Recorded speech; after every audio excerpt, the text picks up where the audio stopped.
जय श्री राम दोस्तों। लक्ष्मण 14 वर्ष तक कैसे नहीं सोए, सुनिए सारा रहस्य। रामचंद्र जी को जब उनके पिता दशरथ राजपाट सौंपने वाले थे, तभी उनकी दूसरी पत्नी कैकेयी को उनकी दासी मंथरा ने खूब भड़काया। मंथरा ने कहा कि राजा तो आपके बेटे भरत को बनाना चाहिए। इसके बाद कैकेयी ने राजा दशरथ से 2 वर मांगे। पहला, भरत को गद्दी मिलनी चाहिए और दूसरा, राम को 14 वर्ष तक वन में रहना होगा। राजा दशरथ को अपनी पत्नी के वर पूरे करने पड़े। जब रामचंद्र जी वनवास के लिए अयोध्या से निकले, तब लक्ष्मण जी ने भी उनके साथ जाने की इच्छा जाहिर की। लक्ष्मण के वन जाने की बात सुनकर उनकी पत्नी उर्मिला भी साथ जाने की जिद करने लगी। तब लक्ष्मण अपनी पत्नी उर्मिला को समझाते हैं कि वह अपने बड़े भाई और मां समान भाभी सीता की सेवा करने के लिए जा रहे हैं। अगर तुम वनवास में साथ जाओगी तो मैं ठीक तरह से सेवा नहीं कर सकूंगा। लक्ष्मण के सेवा भाव को देखकर उर्मिला साथ जाने की जिद को छोड़ देती है और महल में ही रुक जाती है। वन में पहुंचकर लक्ष्मण भगवान राम और सीता के लिए एक कुटिया बनाते हैं। जब राम और सीता कुटिया में विश्राम करते थे, तब लक्ष्मण बाहर पहरेदारी करते थे। वनवास के पहले दिन जब लक्ष्मण पहरेदारी कर रहे थे, तब उनके सामने निंद्रा देवी प्रकट हुई। लक्ष्मण ने निंद्रा देवी से वरदान मांगा कि वह 14 साल तक निंद्रा मुक्त रहना चाहते हैं। निंद्रा देवी ने कहा कि तुम्हारे हिस्से की नींद किसी और को लेनी पड़ेगी। लक्ष्मण कहते हैं कि उनके हिस्से की नींद उनकी पत्नी उर्मिला को दे दें। इस कारण लक्ष्मण 14 वर्ष तक नहीं सोए और उनकी पत्नी उर्मिला लगातार 14 वर्ष तक सोती रही। 14 वर्ष बाद जब भगवान राम और माता सीता के साथ जब लक्ष्मण अयोध्या वापिस लौट आए, तब नींद की अवस्था में रामचंद्र जी के राज तिलक समारोह में उर्मिला भी उपस्थित थी। वह देख लक्ष्मण को हंसी आई। जब लक्ष्मण से हंसी की वजह पूछी गई तो उन्होंने निंद्रा देवी के वरदान के बारे में सब कुछ बताया। लक्ष्मण ने कहा कि जब मैं उबासी लूंगा तब उर्मिला की नींद खुलेगी। लक्ष्मण जी की इस बात को सुनकर सभा में मौजूद सभी हंस पड़े। सभी को हंसते देख उर्मिला लज्जावश समारोह से उठकर बाहर चली गई। इस प्रकार लक्ष्मण 14 वर्ष तक वनवास में नहीं सोए और उर्मिला 14 वर्ष तक महलों में सोती रही। अब मैं आपको रावण की आत्मा की कहानी सुना रही हूँ। मान्यता है कि राम से युद्ध करने के लिए जाने से पहले रावण ने अग्नि नेत्र नामक साधु के साथ अपनी आत्मा को लेकर संधि की। साधु को रावण ने अपनी आत्मा की रक्षा करने के लिए कहा और उसे तब तक सुरक्षित रखने के लिए कहा जब तक कि वह उसके लिए वापस न आ सके। युद्ध के दौरान राम यह देखकर आश्चर्यचकित रह गए कि रावण को मारने वाले तीरों में से कोई भी उसे नुकसान नहीं पहुंचा सकता। रावण की आत्मा के बारे में रहस्य राम के एक सहयोगी को पता चला, जिससे समय को रावण में बदल लिया और अपनी आत्मा को लौटाने की मांग करते हुए साधु के पास चला गया। आत्मा मुक्त होते ही राम ने राक्षस राजा रावण को मार डाला। इस तरह से रावण की आत्मा की ये बात थी। आखिर रावण को क्यों दिया नंदी ने श्राप? हिंदू पौराणिक ग्रंथ शिव पुराण में भगवान शिव की कथा के साथ साथ उनसे जुड़े हर चमत्कार और शिव के भक्तों का जिक्र है। नंदी शिव के ऐसे ही एक भक्त है जिसे नंदी भगवान शिव के वाहन है और उनके सभी गणों में सर्वश्रेष्ठ है। इसलिए बहुत कम लोगों को पता है कि नंदी ब्रह्मचारी मुनि सिलाद के पुत्र हैं। बहुत समय पहले की बात है कि अपने वंश का अंत देखकर वह सिलाद मुनि के पूर्वजों ने यह समस्या बताई तो मुनि सिलाद भी बहुत परेशान हो गए, लेकिन उन्होंने हार नहीं मानी और इंद्रदेव को प्रसन्न करने के लिए घोर तपस्या करने लगे। जब इंद्रदेव प्रकट हुए तो सिलाद मुनि ने एक अमर पुत्र की इच्छा व्यक्त की। इंद्रदेव ऐसा वरदान नहीं दे सके, लेकिन उन्होंने ऋषि को देव महादेव की तपस्या करने की सलाह दी। जब मुनि सिलाद भोलेनाथ को प्रसन्न करने के लिए तपस्या करने लगे, भगवान शंकर ने तप से प्रसन्न होकर मुनि सिलाद को वरदान दिया कि वह समय ही मुनि सिलाद के घर बाल रूप में प्रकट होंगे। कुछ समय बाद जमीन की जुताई करते हुए सिलाद को जमीन में एक बच्चा मिला। मुनि सिलाद ने उसका नाम नंदी रख दिया। एक दिन भगवान शंकर द्वारा भेजे गए मित्र वरुण नाम के 2 ऋषि सिलाद के आश्रम में आए। नंदी को देखकर उन्होंने कहा कि नंदी अल्पायु है। जब नंदी को इस बात का पता चला तो वह महादेव के महामृत्युंजय मंत्र यानी कि ओम नमः शिवाय का जाप कर वन में तपस्या करने लग गए। जंगल में वह भगवान शिव का ध्यान करने लगा। भगवान शिव नंदी के तप से प्रसन्न हुए और प्रकट हुए और कहा, वत्स्य नंदी, तुम मौत से कैसे डर सकते हो? आप अमर हैं, दुखी हैं। मेरी कृपा से तुम किसी से नहीं डरोगे, जन्म और मृत्यु से। भगवान भोलेनाथ ने माता सती की सहमति से वेदों के सामने नंदी का गणों के स्वामी के रूप में अभिषेक किया। इस प्रकार नंदी नंदीश्वर बन गए। शिव का वाहन नंदी पुरुषार्थ यानी कड़ी मेहनत का प्रतीक है। हिंदू ग्रंथों में उल्लेख है कि जब रावण द्वारा नंदी का अपमान किया गया था, नंदी ने उसको विनाश की घोषणा की थी। रावण संहिता के अनुसार जब रावण कुबेर पर विजय प्राप्त करके लौट रहा था, तब वह कुछ समय के लिए कैलाश पर्वत पर रुका। वहां शिव जी के पार्षद नंदी के कुरूप रूप को देखकर रावण ने उसका उपहास किया। नंदी ने क्रोधित होकर रावण को श्राप दिया कि मेरा पशु रूप देखकर तुम बहुत हंस रहे हो। वही पशु रूप के जीव आपके विनाश का कारण बनेंगे। तो ये नंदी का श्राप था। ये नंदी के श्राप से ही रावण को बांदरों की वजह से विनाश होने में सहायता मिली। अब मैं आपको राजा दशरथ के मुकुट का रहस्य बताती हूँ। अयोध्या के राजा दशरथ एक बार भ्रमण करते हुए वन की ओर निकले। वहां उनका सामना बाली से हो गया। राजा दशरथ की किसी बात से नाराज हो बाली ने उन्हें युद्ध के लिए चुनौती दे दी। राजा दशरथ की 3 रानियों में से कैकेयी अस्त्र शस्त्र व रथ चलाने में पारंगत थी। अतः अक्सर राजा दशरथ जब कहीं भ्रमण करने के लिए जाते तो कैकेयी को भी अपने साथ ले जाया करते थे। इसलिए कई बार वह युद्ध में राजा दशरथ के साथ होती थी। जब बाली व राजा दशरथ के मध्य भयंकर युद्ध चल रहा था, उस समय संयोगवश रानी कैकेयी भी उनके साथ थी। युद्ध में बाली राजा दशरथ पर भारी पड़ने लगा। वह इसलिए क्योंकि बाली को यह वरदान प्राप्त था कि उसकी दृष्टि यदि किसी पर पड़ जाए तो उसकी आदि शक्ति बाली को प्राप्त हो जाती थी। अतः यह तो निश्चित था ही कि उन दोनों के युद्ध में हार राजा दशरथ की ही होगी। राजा दशरथ के युद्ध हार जाने के पश्चात उनके सामने एक शर्त रखी गई।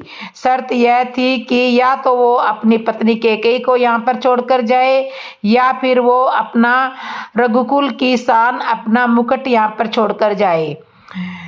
तब राजा दशरथ को अपना मुकुट वहां छोड़कर रानी कैकेयी के साथ वापिस अयोध्या लौटना पड़ा। रानी कैकेयी को यह बात बहुत ही दुखी कर रही थी। आखिर एक स्त्री अपने पति के अपमान को अपने सामने कैसे सह सकती थी। यह बात उन्हें हर पल कांटे की तरह चुभने लगी कि उनके कारण राजा दशरथ को अपना मुकुट छोड़ना पड़ा। तब राज मुकुट की वापसी की चिंता में रहती थी कैकेयी। तब श्री राम जी के राज तिलक का समय आया। तब दशरथ जी व कैकेयी को मुकुट को लेकर चर्चा हुई। यह बात तो केवल यही दोनों ही जानते थे। कैकेयी ने जब श्री राम के वनवास का कलंक अपने ऊपर ले लिया था और श्री राम को वन भिजवाया था, तब रघुकुल की आन को वापस लाने के लिए उन्होंने श्री राम से कहा भी था कि बाली से मुकुट वापस लेकर आना है। श्री राम जी ने जब बाली को मारकर गिराया, उसके बाद उनका बाली के साथ मार गिरा दिया। उसके बाद उनका बाली के साथ संवाद होने लगा। प्रभु ने अपना परिचय देकर बाली से अपने कुल के शान के मुकुट के बारे में बताया था। तब बाली ने बताया, रावण को मैंने बंदी बनाया था। जब वह भागा तो छल से साथ में वह मुकुट भी लेकर भाग गया। प्रभु मेरे पुत्र को सेवा में ले ले, वह अपने प्राणों की बाजी लगाकर आपका मुकुट लेकर आएगा।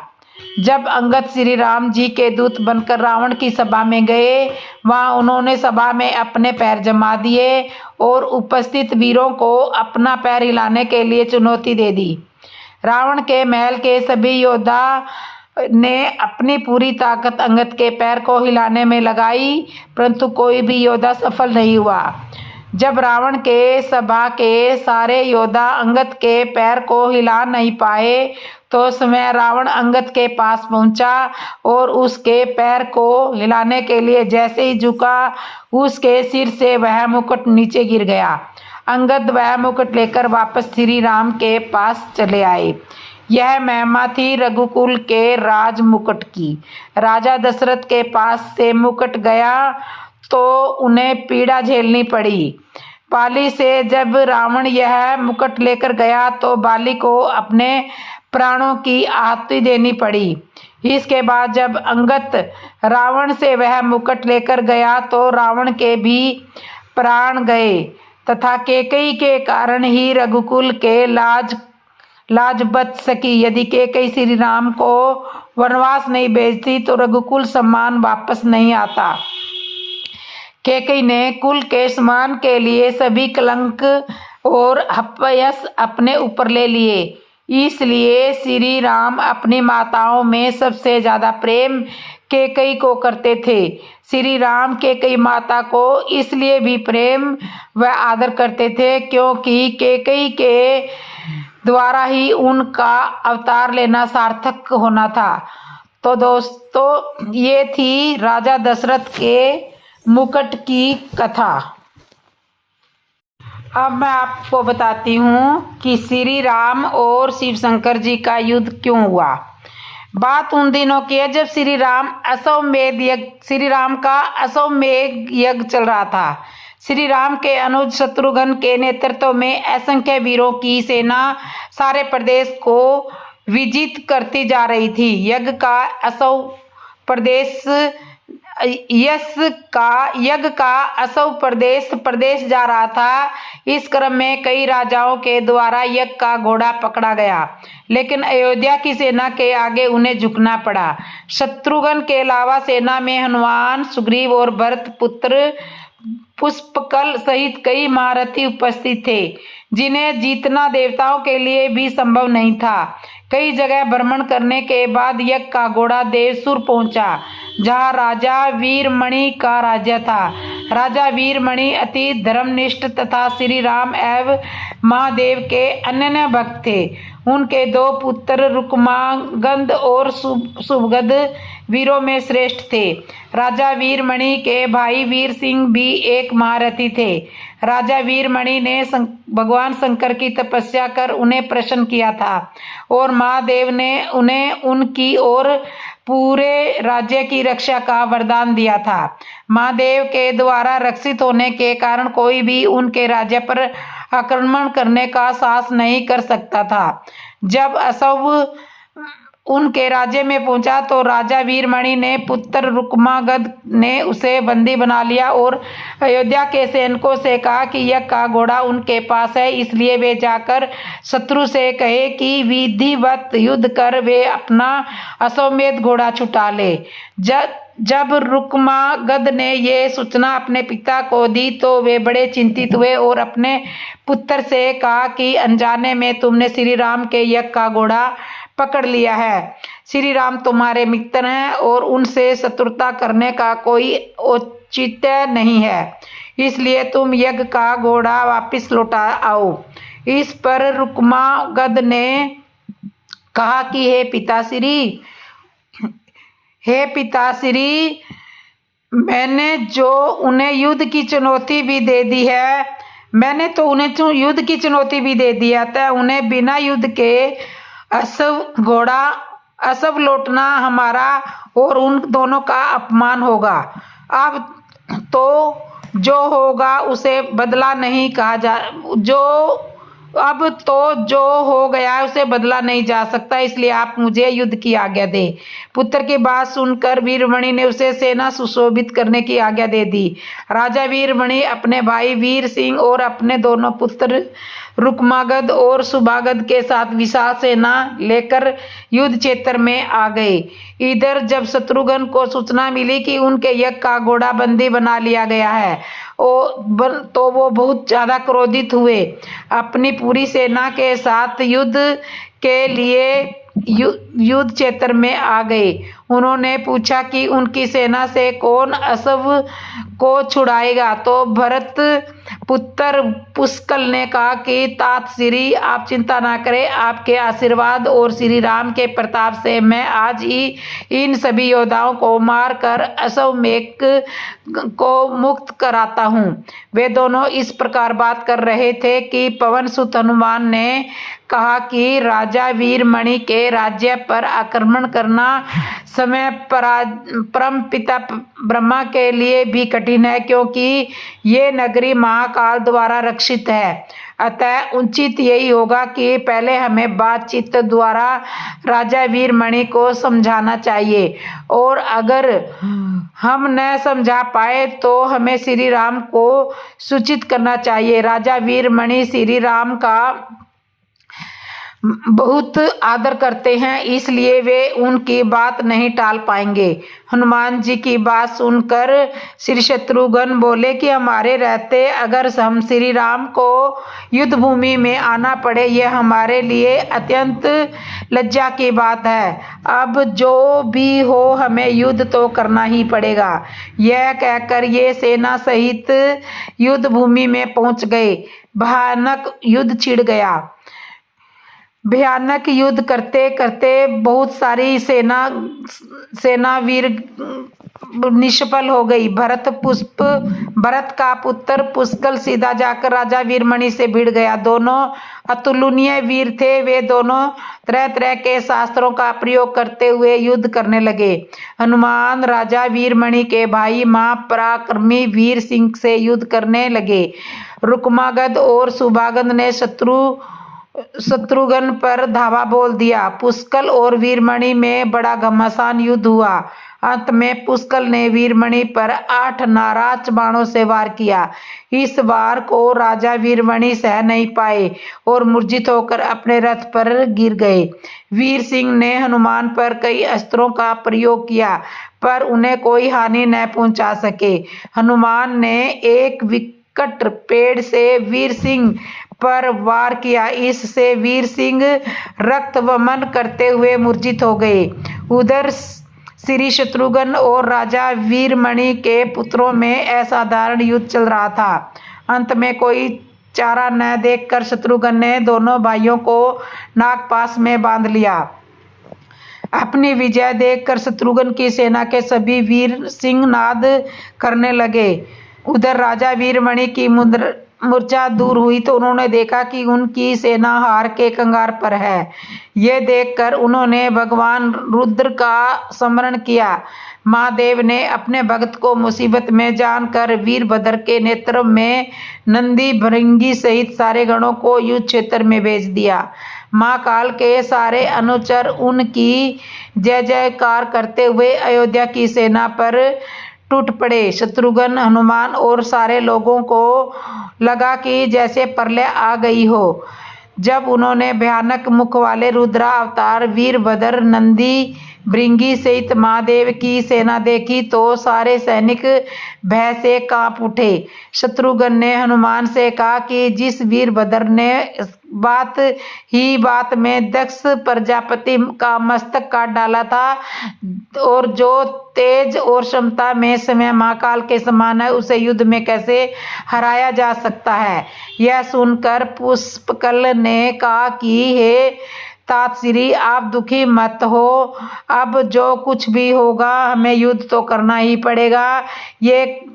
ये कहते हुए पुष्पकल वीरभद्र ने हनुमान, नंदी और शत्रुघ्न भृंगी से जा भिड़े। पुष्पकल ने अपने सारे दिव्य अस्त्रों का प्रयोग वीरभद्र पर कर दिया, लेकिन वीरभद्र ने बात ही बात में उसे काट दिया। उन्होंने पुष्पकल से कहा कि हे बालक, अभी तुम्हारी आयु मृत्यु को प्राप्त होने की नहीं है, इसलिए युद्ध क्षेत्र से हट जाओ।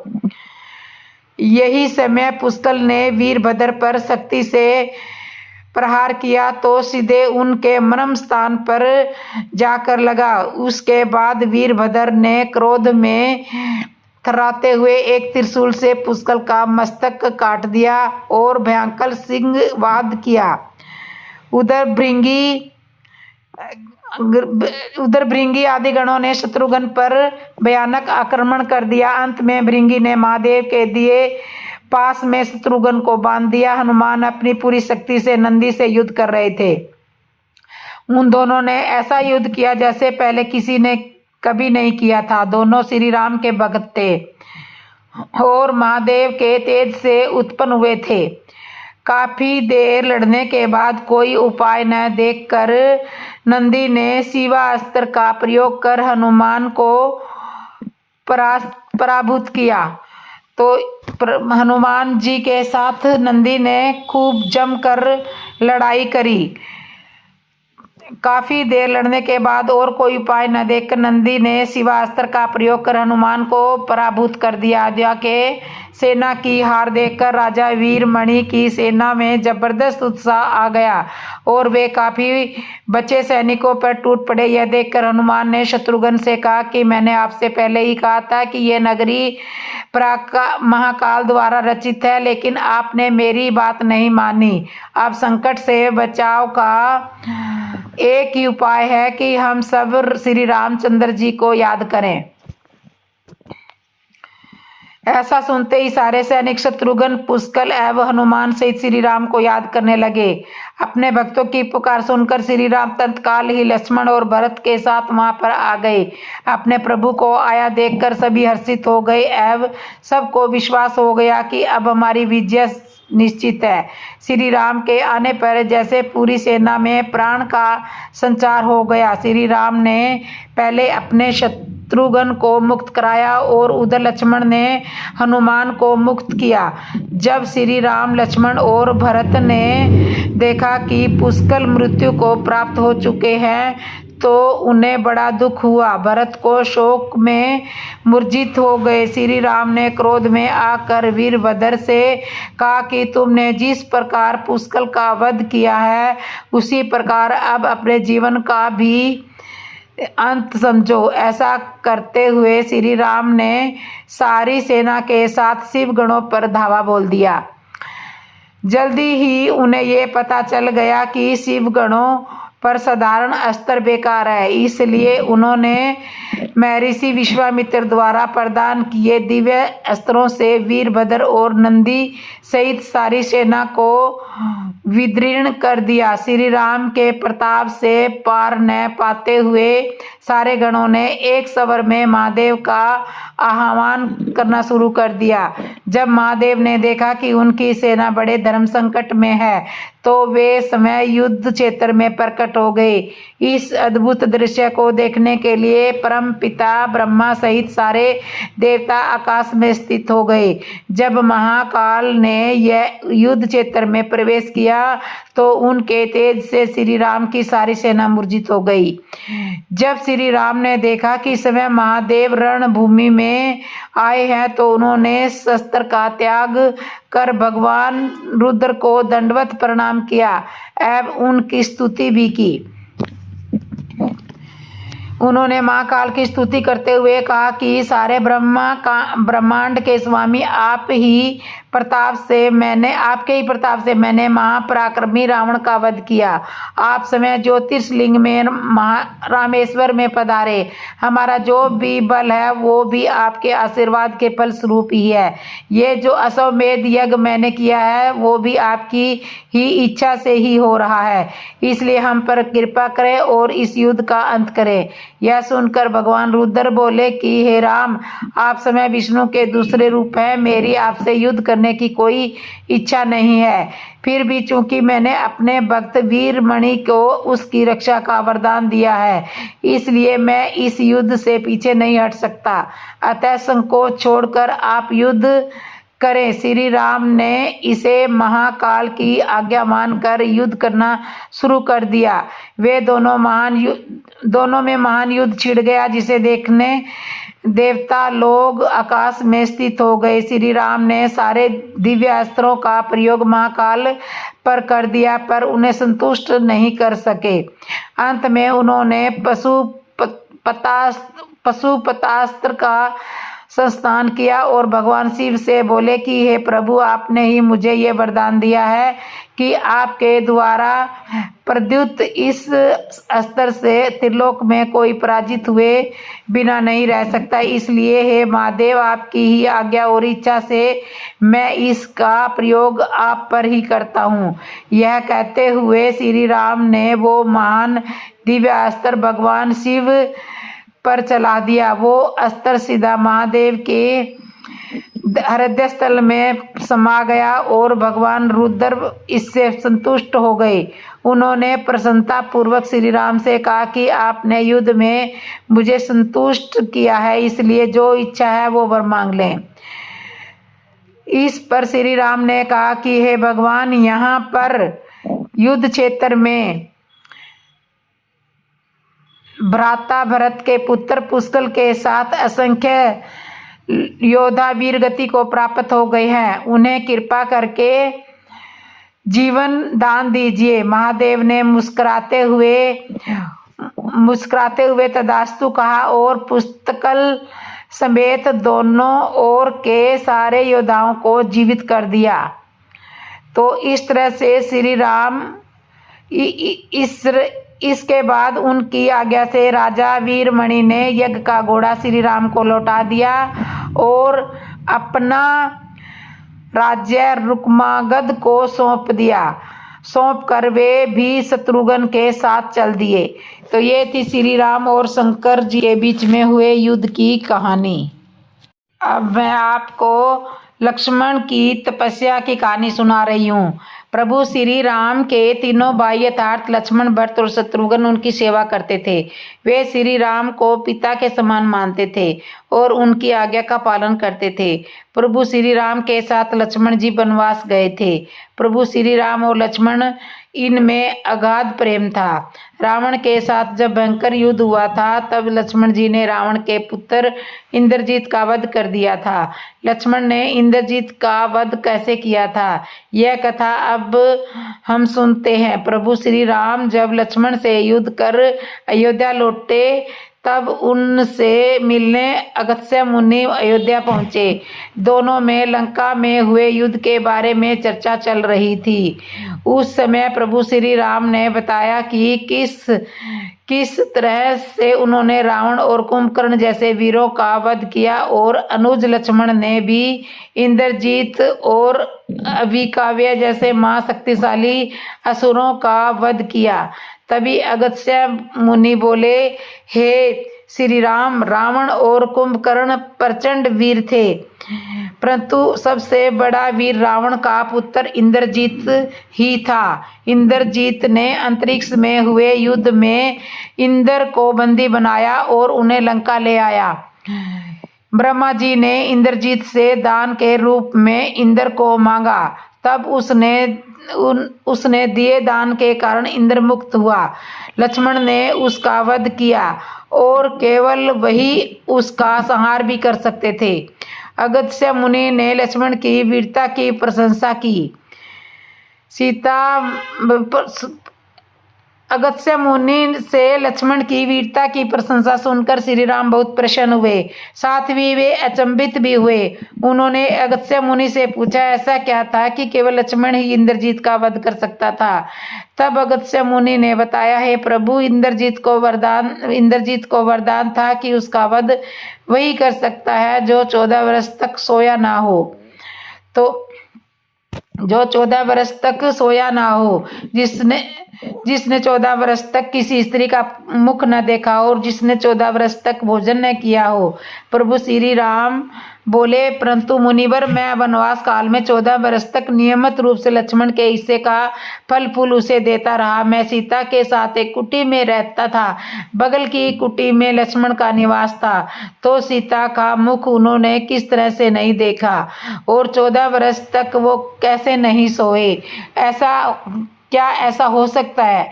प्रभु श्री राम की सारी बात सुनकर अगस्त्य मुनि मुस्कुराए और श्री राम स्वयं भगवान थे। उन्होंने लक्ष्मण के बारे में सब पता था, परंतु वे जानते थे कि लक्ष्मण के तप और वीरता के बारे में अयोध्या की प्रजा को भी ज्ञात होना चाहिए। प्रभु श्री राम के मन की बात जानकर अगस्त्य मुनि बोले, आपने योग्य सुना प्रभु, लक्ष्मण के अलावा कोई और इंद्रजीत को मार नहीं सकता था। इंद्रजीत के वध के बाद महाराज विभीषण ने श्री राम से कहा था कि रावण के पुत्र इंद्रजीत का वध देवताओं के लिए भी संभव नहीं था।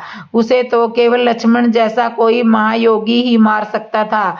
अगस्त्य मुनि ने श्री राम से कहा कि क्यों न लक्ष्मण जी से ही बात पूछ ली जाए। लक्ष्मण आए और श्री राम ने कहा, लक्ष्मण, आपसे जो पूछा जाए उसे सच सच कहिएगा। प्रभु बोले, हम तीनों 14 वर्ष तक एक साथ रहे, फिर तुमने सीता जी का मुख कैसे नहीं देखा? तुम न खाने के लिए फल दिए गए, फिर भी तुम 14 वर्ष तक बिना भोजन के रहे और तुम 14 वर्ष तक सोए भी नहीं, यह कैसे हुआ? तब लक्ष्मण जी ने बताया, भैया, जब हम भाभी को तलाशते हुए यशमुख पर्वत पर पहुंच गए तो श्री गुरु ने हमें उनके आभूषण दिखाकर उनको पहचानने के लिए कहा था।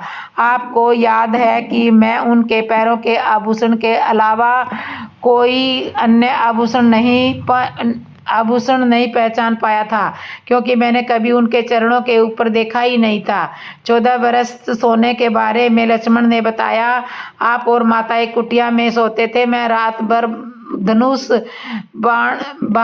पर बाण चढ़ाए पहरेदारी करता था। निंद्रा देवी ने मेरी आंखों में पहरा करने का प्रयास किया था, लेकिन मैंने निंद्रा देवी को अपने बाणों से भेद दिया था। निंद्रा ने हार कर स्वीकार किया कि वह 14 वर्ष तक मुझे स्पर्श नहीं करेगी, परंतु जब श्री राम का अयोध्या में राज्याभिषेक होगा और मैं उनके पीछे सेवक की तरह छत्र लिए खड़ा रहूंगा, तब वह मुझे घेरेगी। आपको याद होगा राज्याभिषेक के समय निंद्रा के कारण मेरे हाथ से छत्र गिर गया था। लक्ष्मण जी ने आगे बताया कि जब मैं वन से फल फूल लाता था, तब आप उसके 3 हिस्से करते थे। एक भाग देकर आप मुझसे कहते थे कि लक्ष्मण ये फल रख लो। आपने कभी फल खाने को नहीं कहा था, तो आपकी आज्ञा के बिना मैं उसे कैसे खाता। मैंने उन्हें संभाल कर रख दिया। सभी फल उसी कुटिया में अभी भी रखे होंगे। प्रभु के आदेश पर लक्ष्मण चित्रकूट की कुटिया में से वे सारे फलों की टोकरी लेकर आए और दरबार में रख दी। फलों की गिनती हुई, लेकिन 7 दिनों के फल कम थे। तब श्री राम ने लक्ष्मण जी से पूछा कि तुमने 7 दिन का आहार लिया था। तब लक्ष्मण जी ने बताया, प्रभु, जिस दिन पिताश्री का स्वर्गवास होने की सूचना मिली, हमने आहार के लिए फल नहीं लाए। इसके बाद जब रावण ने माता सीता का हरण किया, उस दिन भी हमने आहार नहीं किया था। जिस दिन आप समुद्र की साधना कर रहे थे, उससे राह मांग रहे थे, उस दिन भी हमने आहार नहीं किया था। जब इंद्रजीत के नागपाश में बंद कर हम दिन भर अचेत रहे, उस दिन भी हमने आहार नहीं किया था। इंद्रजीत ने मायावी सीता का सिर काटा, उस दिन भी हमने शोक के कारण आहार नहीं किया। इसके अलावा जिस दिन रावण ने मुझ पर शक्ति से प्रहार किया और जिस दिन आपने रावण का वध किया, यह दोनों दिन भी हमने आहार नहीं किया। इन 7 दिनों में हम निराहारी रहे, इस कारण 7 दिनों का आहार कम है। लक्ष्मण ने भगवान राम से कहा, मैंने गुरु विश्वामित्र से एक अतिरिक्त विद्या का ज्ञान लिया था, जिससे बिना अन्न ग्रहण किए भी व्यक्ति जीवित रह सकता है। उसी विद्या में मैंने भी अपनी भूख नियंत्रण की और इंद्रजीत मार गिराया। लक्ष्मण की 14 वर्ष की इस तपस्या के बारे में और उनकी भक्ति के बारे में सुनकर प्रभु श्री राम भाव विभोर उठे और उन्होंने लक्ष्मण जी को गले लगा लिया। तो ये थी लक्ष्मण जी की तपस्या की कहानी। रामायण क्या है और रामायण से हमें क्या क्या शिक्षा मिलती है, राम और सीता के जीवन से हमें क्या क्या शिक्षा मिलती है, रामायण वास्तव में क्या है। रामायण में एक छोटा सा वृत्तांत है जिसे सुनकर आप भी रो पड़ोगे। एक रात की बात है, माता कौशल्या को सोते में अपने महल की छत पर किसी के चलने की आहट सुनाई दी। नींद खुल गई, पूछा कौन है। मालूम पड़ा सुकृति जी है, छोटी बहू। तब शत्रुघ्न की पत्नी थी। माता कौशल्या जी ने उन्हें नीचे बुलाया। सुकृति जी नीचे आई और चरणों में प्रणाम करके खड़ी रह गई। माता कौशल्या जी ने पूछा, सुकृति, इतनी रात को अकेली छत पर क्या कर रही हो और शत्रुघ्न कहाँ पर है? रात को क्या कर रही हो और बेटी, क्या नींद नहीं आ रही? शत्रुघ्न कहाँ? सुकृति की आंखें भर आई और माँ की छाती से चिपटी, गोद में सिमट गई। बोली, माँ, उन्हें तो देखे हुए 13 वर्ष हो गए। कौशल्या जी का हृदय कांप कर मानो लड़खड़ा गया, परंतु आवाज लगाई। सेवक दौड़े आए। आधी रात को ही पालकी तैयार हुई। आज शत्रुघ्न की खोज होगी। माँ साथ चली। आपको मालूम है शत्रुघ्न जी कहाँ मिले? नगरी अयोध्या के जिस दरवाजे के बाहर भरत जी नंदीग्राम में तपस्वी होकर रहते हैं, उसी दरवाजे के भीतर एक पत्थर की शिला है। उसी शिला पर अपनी बाहों का तकिया बनाकर लेटे मिले। माँ उनके सिराने बैठ गई। बालों में हाथ फिराया तो शत्रुघ्न जी की आंखें खुली। देखा तो सामने माँ उठे और चरणों में गिरे। बोले, माँ, आपने क्यों कष्ट किया? मुझे बुलावा भेज दिया होता। माँ ने कहा, शत्रुघ्न यहाँ क्यों? शत्रुघ्न जी की रुलाई फूट पड़ी और बोले, माँ, भैया राम जी पिताजी की आज्ञा से वन में चले गए। भैया लक्ष्मण भी उनके पीछे वन में चले गए। भैया भरत जी भी नंदीग्राम में है। तो क्या ये राज्य के महल, ये रथ, ये राजस्वी वस्त्र ठाट बाट विधाता ने मेरे लिए ही बनाए हैं? माता कौशल्या जी निरुत्तर रह गई। देखिए क्या है ये रामायण कथा। यह भोग की नहीं, त्याग की कथा है। यहाँ तो त्याग की मानो प्रतियोगिता ही चल रही है और सभी प्रथम है, कोई पीछे नहीं रहना चाहता। चारों भाइयों का प्रेम और त्याग एक दूसरे के प्रति अद्भुत, अभिनय और अलौकिक है। रामायण जीवन जीने की सबसे उत्तम शिक्षा देती है। भगवान राम को 14 वर्ष का वनवास हुआ तो उनकी पत्नी सीता मैया ने भी सहस्त्र वनवास स्वीकार कर लिया, परंतु बचपन से ही बड़े भाई की सेवा में रहने वाले लक्ष्मण जी कैसे राम से दूर रह सकते थे। अपनी माता सुमित्रा से तो उन्होंने आज्ञा ले ली थी वन जाने की, परंतु अब पत्नी उर्मिला के कक्ष की ओर बढ़े तो वे सोच रहे थे कि माँ ने तो आज्ञा दे दी, परंतु उर्मिला को कैसे समझाऊंगा, क्या बोलूंगा उनसे। यही सोचकर विचार करके लक्ष्मण जी अपने ही कक्ष में पहुंचे तो देखा कि उर्मिला जी आरती का थाल लेकर खड़ी हुई थी। बोली, आप मेरी चिंता मत कीजिए, प्रभु श्री राम की सेवा में वन को जाओ, मैं आपको नहीं रोकूंगी। मेरे कारण आपकी सेवा में कोई बाधा न आए, इसलिए साथ जाने की जिद भी नहीं करूंगी। लक्ष्मण जी को कहने में संकोच हो रहा था, परंतु उनके कुछ कहने से पहले ही उर्मिला जी ने उन्हें संकोच से बाहर निकाल दिया। वास्तव में यही पत्नी का धर्म है। पति संकोच में पड़े उससे पहले ही पत्नी को उसके मन की बात को जानकर उसे संकोच से बाहर निकाल लेना चाहिए। लक्ष्मण जी तो चले गए, परंतु 14 वर्ष तक उर्मिला ने एक तपस्विनी की भांति कठोर तप किया। वन में प्रभु श्री राम माता सीता की सेवा में लक्ष्मण जी कभी सोए ही नहीं थे, परंतु उर्मिला ने कभी अपने महलों के द्वार कभी बंद नहीं किए और सारी रात जाग कर उस दीपक की लौ को बुझने नहीं दिया। मेघनाथ से युद्ध करते हुए जब लक्ष्मण जी को शक्ति लग जाती है तो हनुमान जी उनके लिए संजीवनी पर्वत लेकर लौट रहे होते हैं, तो बीच रास्ते में जब हनुमान जी अयोध्या के ऊपर से जा रहे थे तो भरत जी ने उन्हें राक्षस समझकर बाण मारते हैं और हनुमान जी गिर जाते हैं। तब हनुमान जी भरत जी को सारा वृत्तांत सुनाते हैं और सीता जी को रावण अपहरण करके ले गया। युद्ध में लक्ष्मण जी मूर्छित हो गए। यह सुनते ही कौशल्या कहती है कि राम को कहना कि लक्ष्मण के बिना अयोध्या में पैर भी मत रखना। तब राम वन में ही रहे। लक्ष्मण की माता जी सुमित्रा कहती है कि राम से कहना कोई बात नहीं है, अभी शत्रुघ्न है मेरे पास, मैं उसे वहां भिजवा दूंगी। मेरे दोनों पुत्र राम की सेवा के लिए ही तो मैंने जन्मे हैं। माताओं का प्रेम देखकर हनुमान जी की आंखों में आंसुओं की धारा बह रही थी, परंतु जब उन्होंने उर्मिला की ओर देखा तो वो सोचने लगे कि यह क्यों एकदम शांत और प्रसन्न दिखाई दे रही है। क्या इन्हें अपने पति के प्राणों की कोई चिंता नहीं है? हनुमान जी पूछते हैं, देवी जी आपकी प्रसन्नता का क्या कारण है? आपके पति के प्राण संकट में है। सूर्य उदय होते ही रघुकुल का दीप बुझ जाएगा। उर्मिला का उत्तर सुनकर तीनों लोकों का कोई भी प्राणी उनकी वंदना किए बिना नहीं रह सकता। उर्मिला बोली, मेरा दीपक संकट में नहीं है, वो बुझ ही नहीं सकता। रही सूर्योदय की बात, तो आप चाहे तो कुछ दिन अयोध्या में विश्राम कर लीजिए, क्योंकि आपके वहां पहुंचे बिना सूर्य उदित हो ही नहीं सकता। आपने कहा है कि प्रभु श्री राम मेरे पति को अपनी गोद में लेकर बैठे हैं। जो मनुष्य योगेश्वर प्रभु श्री राम की गोदी में लेटा हो, काल उसे छू भी नहीं सकता। यह तो वो दोनों लीला ही कर रहे हैं।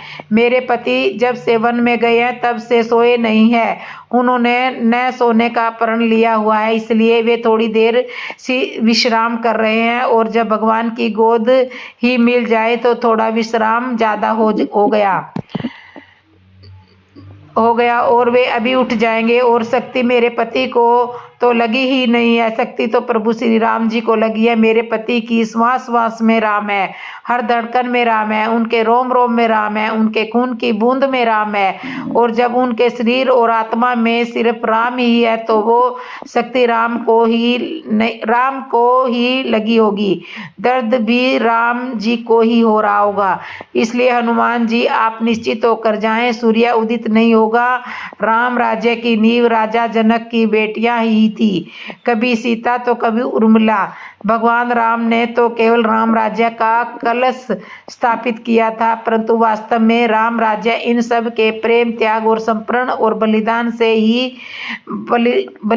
ही आया। जिस मनुष्य में प्रेम त्याग समर्पण की भावना हो उस मनुष्य में ही राम बसता है। कभी समय मिले तो अपने वेद पुराण गीता रामायण को पढ़ने और समझने का प्रयास कीजिएगा। जीवन को एक अलग नजरिए से देखने और जीने का सलीका मिलेगा। लक्ष्मण सा भाई हो, कौशल्या सी माई हो, स्वामी तुम जैसा मेरा रघुराई हो, नगरी हो अयोध्या सी रघुकुल सा घराना हो, चरण हो राघव के जहाँ मेरा ठिकाना हो त्याग भरत जैसा सीता सी नारी हो, लव कुश के जैसी संतान हमारी हो, श्रद्धा हो श्रवण जैसी सबरी सी भक्ति हो, हनुमत जैसी निष्ठा समर्पण और शक्ति हो। ये रामायण है पुण्य कथा श्री राम की। जय जय श्री राम की। तो दोस्तों आपको ये हमारी कहानी कैसे लगी? अगर अच्छी लगी हो तो कमेंट में ज़रूर बताना, और जिसने भी मेरे जाए